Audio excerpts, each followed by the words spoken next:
Checking my Facebook page inbox the other day, I found out that I had 200 messages from you guys there that I didn't even know existed.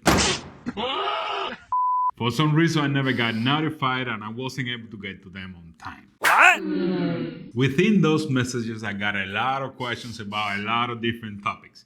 But for some reason, most of the questions there were about picanha. It looks like you guys like it a little bit.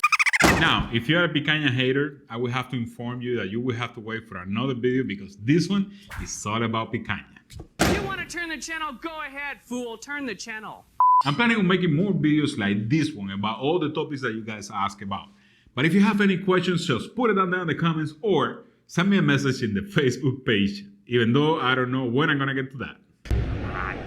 Now let's talk about picanha and let's get a bit deeper into that topic. Picanha is a Latin American cut of beef. South of Brazil, Argentina, Uruguay, and Chile are the main creators of this cut, but is consumed and well known in most of the Latin American countries. Picanha is from the backside of the animal right above the butt. Workout hope, yeah. And most of the US butchers know this area as the round. Picanha is definitely a Portuguese name, so it comes from Brazil.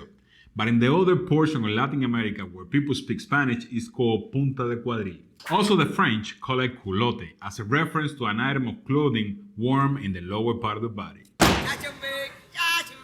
In the US, because we follow the English style of butchering animals, it's not well known, and the closest you can get is to a sirloin cap. The problem there is that they remove the entire fat cap that covers this area, making the cut into something completely different. Deep thoughts coming. If you ever try sirloin cap thinking it's picanha, you got played. Most people think that the picanha had to be small for it to be the real deal. Look, darling, Johnny Ringo. The reality is that picanha, like any other cut of beef or pork or chicken or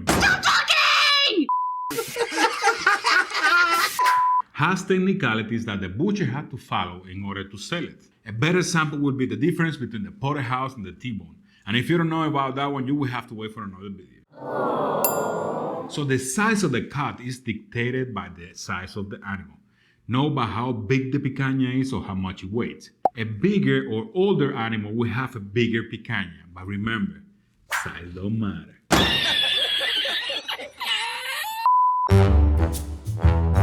The picanha cut is defined by the veins that pass through the muscles. Picanha has a triangular shape, like a tri-tip, and there is 3 main veins that pass through this muscle. Picanha is cut on the 3rd vein, counting from the thinner part of the triangle up. Anything beyond that is part of the rump, and it will never be counted as picanha.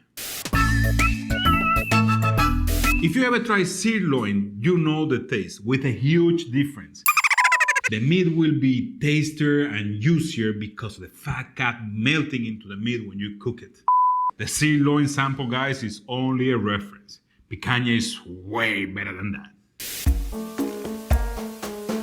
The short answer is yes. The long answer is most animal fats is what we call saturated fats. A new study has shown that saturated fats are harmless for your body.